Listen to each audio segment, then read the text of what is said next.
சந்தகையை எப்படி செய்யறதுன்னு நாங்கள் குழந்தைங்க செஞ்சு காமிக்கிறோம். நீங்கள் வீட்டில் பெரியவங்க செஞ்சு தரீங்களா? தீபாவளிக்கு சாப்பாட்டு அரிசியை நைட்டே ஊற வச்சுருங்க. ஊறின அரிசியை கிரைண்டரில் போட்டு நல்லா ஆட்டிடுங்க. ஆட்டின மாவை வடைச்சட்டியில் ஊற்றி எண்ணெயை ஊற்றி வதக்கிடுங்க. அதுக்கப்புறம் கொலக்கட்டையை பிடிச்சி இட்லி பாத்திரத்தில் வச்சுருங்க.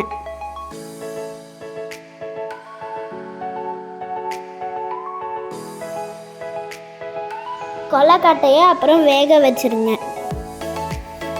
வேக வச்ச கொலக்கட்டைய ஆற விட்டுறாதீங்க, சுட சுட எடுத்து புழிஞ்சிருங்க.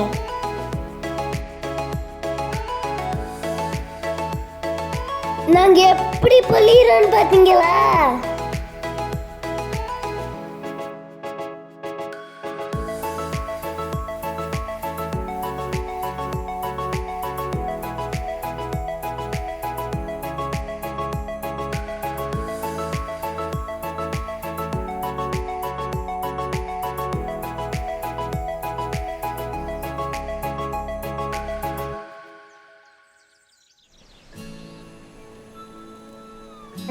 பார்த்தீங்களா இன்னும் புழிஞ்சு முடியல.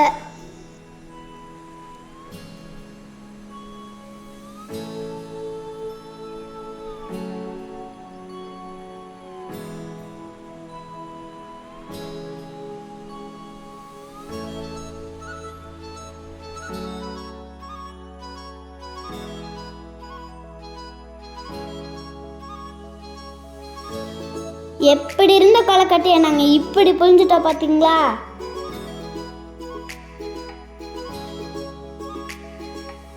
இனிப்பு சந்தைகளுக்கு தேங்காய் பால் ஊற்றி சாப்பிடலாம்.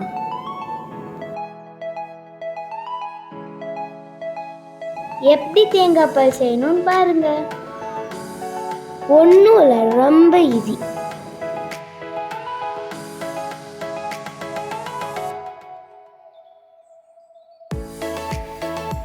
தேங்காவை துருவி அதை மிக்சியில் போட்டு அரைச்சு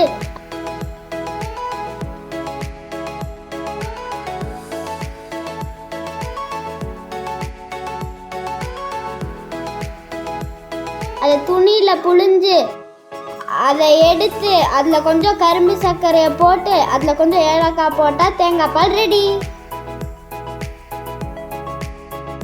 வெங்காயத்தையும் தக்காளியும் வச்சு என்ன செய்கிறோன்னு பார்த்தீங்களா?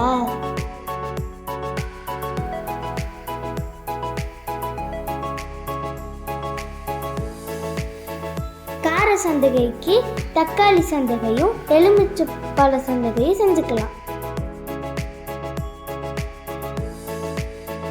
சுவையான சந்தையை நாங்கள் ரசிச்சு சாப்பிட்றத பாருங்க.